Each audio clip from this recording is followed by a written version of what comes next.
Welcome to Illuminati Silver. We tell you the truth about silver. Today is Tuesday, the 3rd of December 2019. And earlier today, we produced a video entitled Stocks Fall, Gold and Silver Rise After Poor ISM Data and Tariff Threats, where we highlighted the result of poor ISM data announced yesterday and a spat between President Trump and President Macron of France over NATO, and the possibility of a delay in Phase 1 of the proposed US-China trade deal has led to, and will continue to lead to, lower equity prices and higher gold and silver prices until some or all of these are eventually resolved. Now, if you haven't heard it as yet, we've provided a link in the description box below. Now, with the attention on President Trump visiting the United Kingdom for the NATO Summit, we thought it appropriate to cover the subject somewhat. So, we have, as usual, controversially Greg, our geopolitical expert, on the line. Let's listen to what he has to say. Good evening, Greg. Good evening. NATO, President Trump, abusing President Macron, threat of tariffs against Europe in retaliation.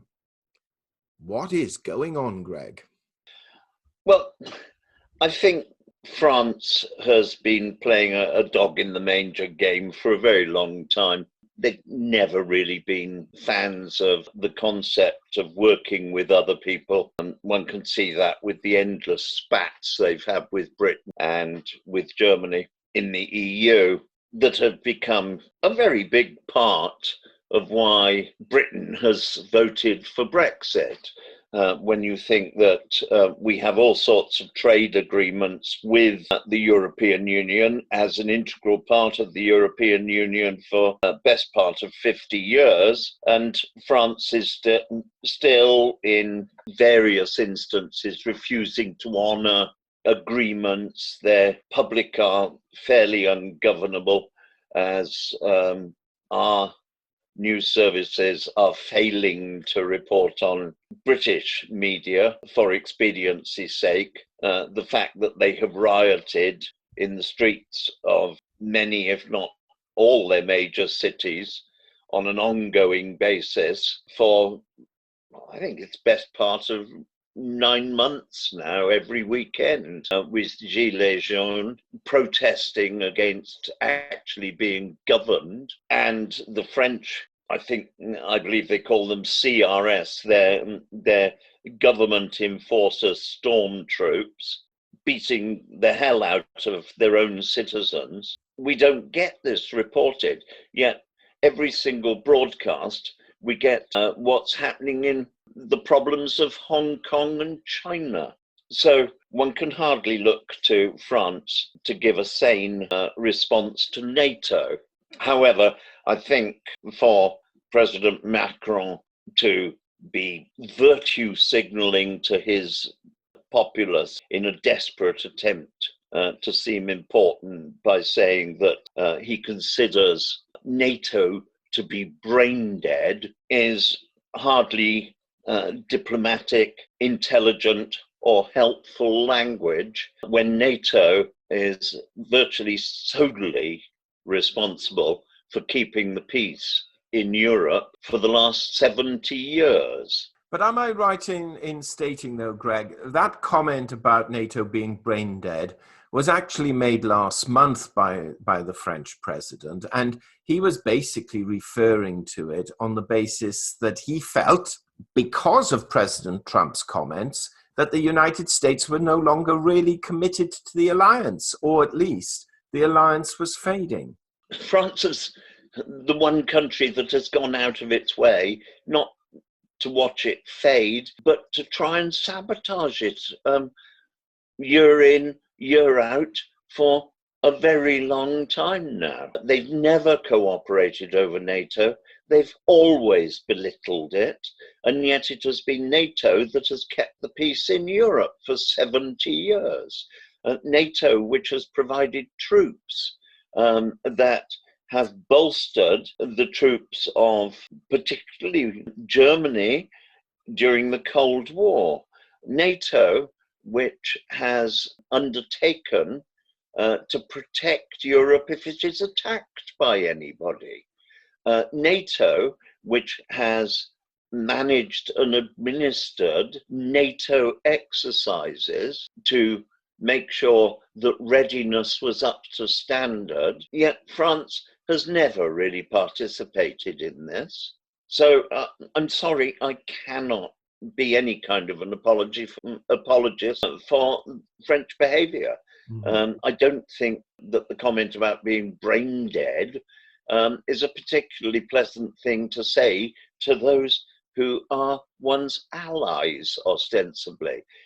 It's as fatuous as the endless anti-American comments of the Labour Party and socialism in this country, never seemingly grounded on anything factual. Well, it's reported by the BBC today that both President Trump and President Macron have really sparred over NATO's role. They've discussed Turkey, IS fighters, I think a degree of financing as well. What picture are you getting here? What's going on under the sea? I think that President Macron is trying to seem important, nothing more. Well, as far as Europe is concerned, with Merkel now on the way out, it does very much look as if he is technically the elder statesman. And do you think that... God help Europe. Yes. Well, I think... Look at the mess in France. Endless riots of their own people, turning their own militaristic styled police on their own people. Firearms, rubber bullets and CS gas and tear gas used on the streets in French cities every single weekend. And he wants to be the leader of Europe. You've got to be joking. He couldn't lead a rubber duck round a bath on the end of a piece of string. Well, it's interesting. One of the sort of points the president has made, which frankly, I think we would all agree in fairness, and that is Europe should pay its fair share of contribution to NATO. And I think the figure of 2% of GDP towards the alliance was quoted. And France, I understand, it's given the commitment that it will get there, but it's currently 1.84% of its GDP is spent on defense. Now, that said, ironically, Macron said, well, the problem is not we've underfunded. You'll love this comment. He stated that the US has overinvested in NATO for several decades. First of all, there is some truth in that, but why has America invested so heavily in NATO, bearing in mind that to a large extent, America itself hasn't really particularly been under threat? To the same... If 10 countries agree to make up a sum of 100 units of payment, that's 10 each. If countries like France then on a consistent basis only pay 5 each, and there are a number of them in that category, then hardly surprising, the country with the largest economy as the driving force is left in a position where it is overfunding. Yeah. It's not overfunding, it's making up the shortfall of those lacking the integrity to honor their commitments. You mentioned, of course, that it's been going for 70 years, and it is actually 70 years last April of this year. So it was set up in April 1949, on the 4th of April, to be precise. There was a clue in what I said, actually. There was. And ironically, it started with 12 members, very similar to the EU in a way. It started with 12 members. It now has 29. It's called the North Atlantic Alliance, and I think it's regarded as an intergovernmental military alliance between 29 North American and European countries. Now, it's grown. There have been issues concerning Turkey. We all know President Trump has had some issues with Turkey over IS, and Europe hasn't necessarily agreed with him. Is it worth just briefly mentioning what that dispute is about for those who don't know? And why you think, apart from saber rattling, which I think we all agree Macron is adopting that sort of antic, but there are some fundamental issues underlying their dispute. So perhaps you could just sort of enlighten us. What is really happening vis-a-vis America, Turkey in NATO, not in NATO, in the EU, not in the EU, just to paint this sort of overall picture for us? Turkey has been quite a good ally, surprisingly, within NATO, and not wishing to be pedantic, but it's actually the North Atlantic Treaty Organization. Yes. To a great extent, Turkey has not really featured in a North Atlantic Treaty Organization because it's been out on something of a limb. But Turkey is a very valuable asset within NATO. Naturally, it would be vaguely lunatic to incorporate it into the European Union because not only is it a very large country, it is a very alien country to the rest of the European Union, in that every single country in the European Union is secular, but Turkey is predominantly Muslim. The foundation stones of the European Union are Catholic Christianity, but to a large extent tolerant of other areas of Christianity and Christian values. That is not to gainsay that it may have Jewish members, Muslim members, etc., but not on a nation by nation basis. The tolerance is the acceptance that very much Judeo-Christian as a set of values. Turkey, of course, is well worth currying favor with, for lack of a better description, encouraging and supporting from NATO's point of view, because it is the bridge state between Europe and European culture and Asia and Asian culture. And the big drawback at the moment is that we haven't been able to paper over the cracks very successfully between Turkey, which has been increasingly an Islamic state, and the Christianity of Europe. And although we had, as NATO had agreed by treaty, to cooperate and act together in matters particularly military, and to defend any country that was under attack by somebody from outside of NATO, and make sure that no two NATO countries or no groupings of NATO countries found themselves at, shall we say, militaristic loggerheads. There has been some difficulty with Turkey. We can take it right the way back to the Cuba crisis, where Turkey was, surprisingly to most people, and even most people are unaware, was involved in the Cuba negotiations. Although John Kennedy was seen as the great savior, he took an incredible gamble, and questionably one that could have wound up with nuclear war, in his mishandling and his government's mishandling.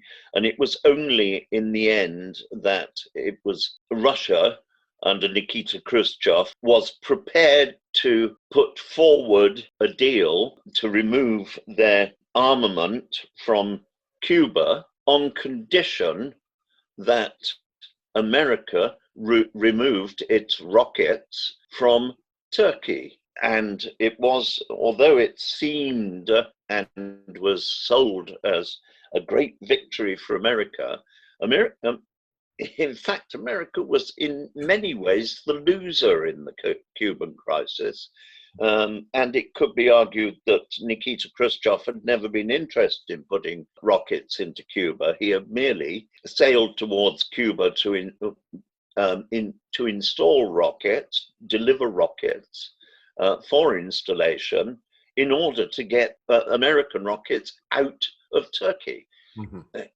Looking at it from that direction, America was not the victor. America was manipulated into a position whereby Russia was the victor because it got rid of the rockets. So Turkey's position has always been a little strange in that they are not a part of European culture. Turkey has, without consulting its NATO allies, which it is by treaty obliged to, became involved with invading Syria and colluding with Russia to do so. It also decided to switch its provision of fighter aircraft and fighter bombers from being supplied by members of NATO, primarily, of course, America, to being supplied by Russia, which makes them non-aligned equipment within the NATO bloc, which makes the position of Turkey within NATO exceeding difficult. And it can be argued that because they are not providing the right terms and conditions to be able to cooperate in military endeavors with the rest of NATO, because their equipment is not interchangeable and because they are conducting their own warfare with an ally who is described realistically as the enemy of NATO, the situation is more than a little under strain at the moment. Net result, it's already been agreed that there will be no communique from this NATO meeting, which was supposed to be a celebration of 70 years of NATO and its success in keeping the peace, particularly in Europe during those 70 years. Little wonder that they're having the meeting in the salubrious environ of Watford. And for those who don't know anything about Watford, what do you mean by that remark, Greg? That they probably don't want to know anything much about Watford. Laughingly perceived as the gateway to the north, albeit just outside London. Oh, okay. Because I don't want any of our Watford supporters to be insulted by that comment, Greg. The last realistically known Watford supporter, as far as I can work out, for the Watford football team was when Elton John owned it. Oh, right. Okay, that's fair enough. Now, coming back, though, one of the repercussions of this spat, I'll call it a spat, between Macron and President Trump is now the threat of tariffs being imposed on French goods as a result, not necessarily because they've just had a row, but perhaps some of the underlying aspects to this row has been that France is introducing certain forms of criteria that could affect electronic firms in the United States and computer firms. So President Trump has threatened tariffs on champagne and this sort of thing. But the larger picture, though, Greg, is the fact, and this is why we've seen today the dollar fall a little, stock markets down again, with the Dow as we speak down over 300. The China trade deal is being delayed, if it happens at all this year. A dispute now with France. Europe has said it may retaliate because they're in dispute vis-a-vis some of the WTO decisions. Where's this all going to end up? And we're moving away slightly from NATO here, but where is this all going to end up, in your opinion? Much of it is to do with distraction politics on behalf of Trump, in my opinion. Also distraction politics on the part of France. In fact, most people in the political game at the moment don't seem to have intelligent policies of their own. So they're running distraction politics. We look at our own election, where without a shred of evidence, Corbyn and the Labour Party are claiming that the Tory party will sell off the NHS. Well, I can't think of anybody on the planet who'd want to buy it. It's a huge, poorly managed, loss-making organisation that incurs a huge amount of waste and has no ability to stay within its budget. Who would want to buy it? I appreciate that many people claim, particularly socialists, that the Americans are idiots and they can't stand America or Trump. I'm no fan of Trump, but to insult our greatest and most reliable ally for over more than 100 years strikes me as incredibly stupid. And only Corbyn's socialist, quasi-Marxist party could possibly be that stupid as a distraction politic for the fact that his policies are becoming more bizarre by the minute. He has now announced, because he wasn't getting enough votes, that he is going to knock a third off of all rail travel in Britain. Yeah, well, how the hell is he going to pay for that? Somebody laughingly said that to get the vote of foreigners who are entitled to have a vote here, he's going to give away free pot noodles. What comes next? The man is making a complete farce of his party. He is buying votes. How desperate can he be? And it's said now that his policies, if you actually add them together, will amount to a bill of somewhere in the region of £250 billion over a 5-year parliament. Well, that's generations of austerity. It was bad enough after 13 unfortunate, unlucky years of Labour misrule under Tony Blair and his claque. Okay, well, coming off the UK election for a minute, yes, they have stated that America, Boris was getting involved in a secret deal with America to buy our National Health Service, and President Trump basically, in fairness, came out and said, "You must be joking. What, that would be the last thing we would spend our money on." So that supports what you say. But I'm more intrigued, rather than the sort of individual sort of political aspects now in the United Kingdom, because we'll no doubt have another podcast in that. When Trump came into office, he said NATO was not fit for purpose. Macron is saying NATO is brain dead. We have other countries starting to criticize, shall we say, the overwhelming power of America in NATO and some of the decisions that are being made. How do you see this going? Is NATO going to break up? Is it going to continue? What's your view?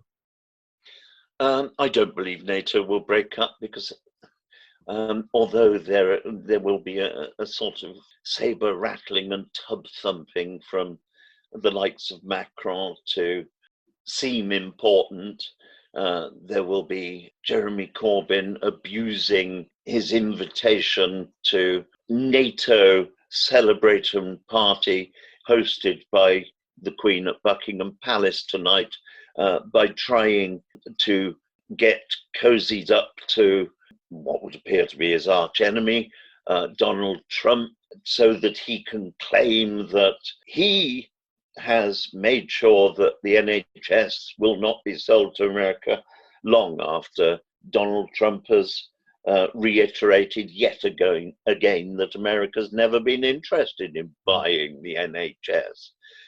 Let's remember that it was Trump who overturned the Obama plan for a national health service in America, because he doesn't agree with the concept. I think he doesn't understand it, but there you go. Do I see it breaking up? No, it's too valuable to everybody involved. Do I see it cooperating? No, it's going to squabble like any family. And always, when there is a more powerful organization within a grouping, there will be a certain amount of jockeying for position. America is perfectly justified in complaining that some countries do not pay their way within NATO. Britain has always tried to. We've been a matter of honest endeavour. We've stepped up to the plate on every occasion that we have been asked to step up to the plate. We've paid our bills. Wouldn't it be nice if France did? Indeed. Germany, of course, hasn't put forward until very recently any troops because of their collective and well-earned guilt generated by the Second World War, which gave rise in many ways to the foundations of NATO 70 years ago. And on that note, Greg, thank you very much. My pleasure and good night. We hope you have found this video interesting and informative, and if so, please give it a thumbs up and share it on social media.